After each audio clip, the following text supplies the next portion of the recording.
autonomy, we talk about it in different ways, but I'm just going to share with you how I feel is the best way that I've worked towards autonomy here on the Caribbean coast.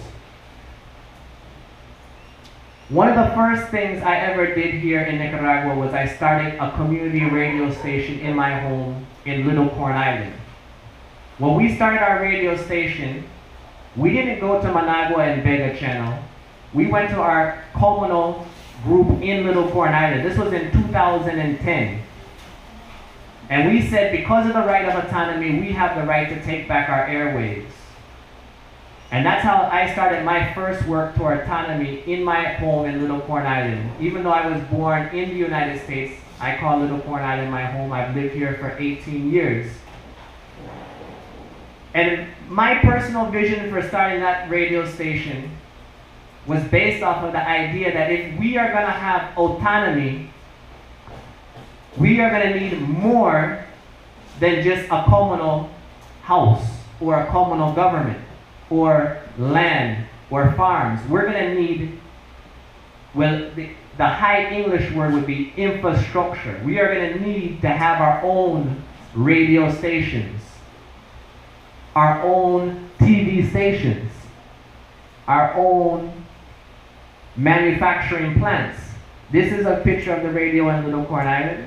It's still operating. It's being run currently there in our communal yard. It's on communal land.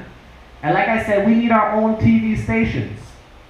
And not just a community TV channel like how they have in Bluefields, because even if you notice in Bluefields, the TV channel is mostly now been taken over by Spanish-speaking people and promoting Spanish events. But we need our own TV stations here on the Caribbean coast, like a Canal 10, like a Canal 10, but run by coast people, Caribbean people. Imagine if we had a Channel 7 that was based out of Bluefields that the entire country of Nicaragua catch and have to learn English, because we are forced to learn Spanish. But there's no way for us to reciprocate that back to the people on the Pacific side and make them learn English. But if we had our own TV channel that they were able to catch in Managua, not only would they be learning English, but they would be learning about what is going on the Caribbean coast of Nicaragua. Because right now, we only have maybe one or two reporter, like Noticia de Bluefields, Nate Dixon, that reports and shares her media to the Pacific channels. And sometimes you'll see her reports come out and sometimes you won't. So starting a radio station is my way of working towards autonomy. I hope one day somebody else could start a TV station, because these things are not easy and they require a lot of work. We also, besides needing to have our own media, need to have our own economy. We need to have our own jobs. This is a manufacturing plant that produces eggs. What would stop us from here in the Lagoon Basin or outside of Bluefield, which is a major city, having our very own manufacturing plant where we produce our own eggs? Because a lot of people here raise fowl. A lot of people have chicken and we raise eggs, but we need to produce our own stuff. Because right now we get all the eggs from the Pacific side. We need to produce our own food. We don't have to do it like the rest of the world. Because sometimes if you go back to the Pacific side, some of these big plant them, where they make clothes and they make things, produce a lot of chemical and contamination into the ambiente, into the environment. We could do it in a way that works with the environment, where we use solar panel, windmill, and we can grow food. This is a manufacturing plant that grows vegetables indoors. Because you know, when you try to grow certain vegetables outside, the weather may be affected, you have pests, animals that come and molest it. But this is a plant that manufactures and produces vegetables like tomatoes, lettuce, pepino, indoors and powered by the sun and by the wind. This is a solar power plant in Africa. This really exists. This is not only a solar plant, but it's a thermal plant. It's in the desert, meaning that it takes the heat from the ground and it takes the sun light and turns it into electricity. Just imagine today, we were without electricity. Why not here, even in Pearl Lagoon, we could not have a small solar power plant that would produce enough energy to run this entire village right up to our all over Awas. It exists in other places, but why not here? This, to me, is my vision of autonomy.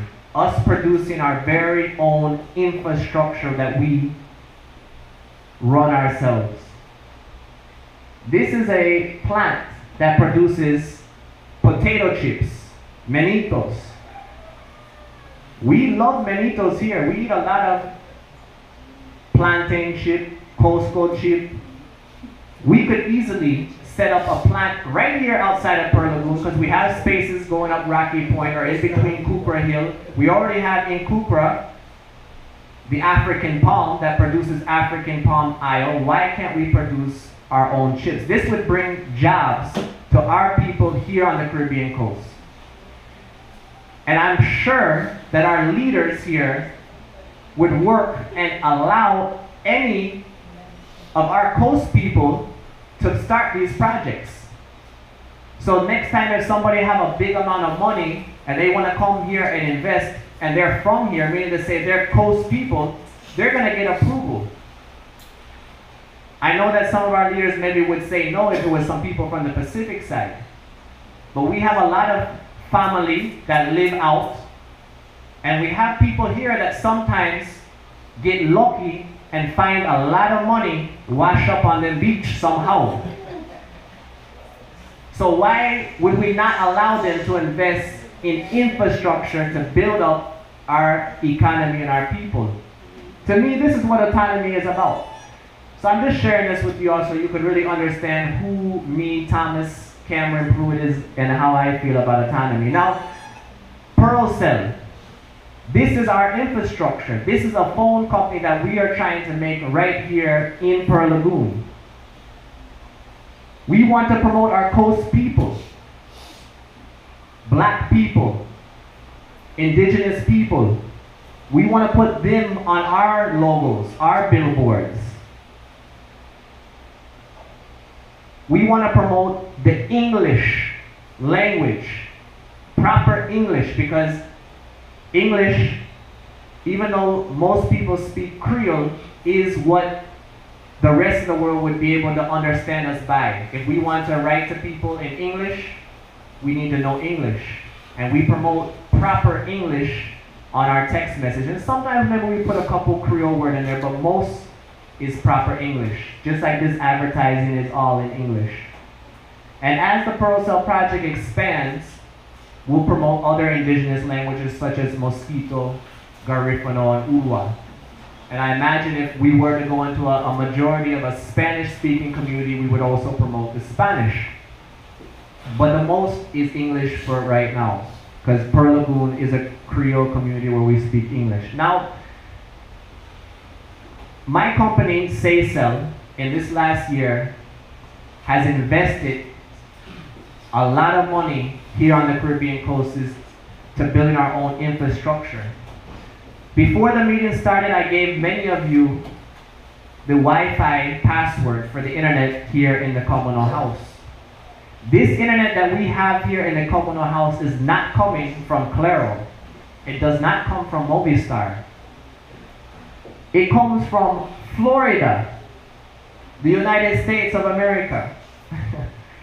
And it passes under the ocean all the way down here to Bluefields. And we connect right in Bluefields. This is a picture of us in Santa Rosa. Well, not me, one of our contractors installing a fiber optic cable line that's connected under the water. This is a picture of Bluefields. The connection comes from Florida under the lagoon and comes right into Santa Rosa by the airport. And we, SayCel, own a fiber optic cable line that runs from Santa Rosa all the way to downtown Central Bluefields. Right in front of the SEMA, and then it turns and it goes down Canal to Bluefields Telecable, which is one of the partners in Bluefields of my company, SayCel. From Telecable, we use an antenna and we shoot the fiber signal in the air to Aberdeen Hill. Aberdeen Hill is the big hill in the back of Bluefields. We have the cables look just like regular TV cable wire, so maybe you wouldn't really notice there in Bluefields, but this is a picture down by the bridge. We had to get a technician and go and connect some of these cables ourselves. We had to install something in Spanish they call a mufa, which is like a little connector. So you maybe can't see the picture too well, but we have a technician there working. Also, this is my business partner, and when we connected the fiber ourselves, this is what internet fiber looks like.